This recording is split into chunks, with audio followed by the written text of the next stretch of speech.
દર્શક મિત્રો, આપ જોઈ રહ્યા છો ગુજરાતની એક એવી ચેનલ કે જે તમારા શહેરના પળે પળના સમાચારો તમારા સુધી પહોંચાડે છે. સ્વાગત છે આપનું A1 અભિક્રાઇમ ન્યૂઝમાં. હું છું એન્કર અર્પિતા પટેલ. કચ્છની ભુજમાં રસ્તા પર નીકળવું બન્યું જોખમી. કારની ટક્કરે પૌત્ર ગંભીર રીતે ઘાયલ. ઘટના સીસીટીવીમાં કેદ. કચ્છના ભુજ શહેરમાં રસ્તા પર નીકળવું હવે જોખમી બનતું જણાઈ રહ્યું છે. મોટા પીર રોડ પર મુસ્લિમ ચોકડી નજીક અકસ્માતની ઘટના સામે આવી છે, જેમાં દાદા સાથે ઘર નજીક રસ્તો ક્રોસ કરી રહેલા પૌત્રને કાર ચાલકે જોરદાર ટક્કર મારી હતી. આ સમગ્ર ઘટના નજીકના સીસીટીવી કેમેરામાં કેદ થઈ ગઈ છે, જેમાં સ્પષ્ટ દેખાય છે કે બાળક રસ્તો પાર કરી રહ્યો હતો ત્યારે અચાનક કાર આવી ચડતા અકસ્માત સર્જાયો હતો.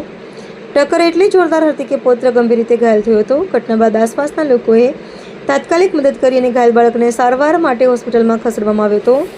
હાલ તેની સારવાર ચાલુ છે. આ ઘટનાએ શહેરમાં ટ્રાફિક સલામતી અંગે ચિંતા વધારી છે. રિપોર્ટર ભરત ઠાકોર, કચ્છ.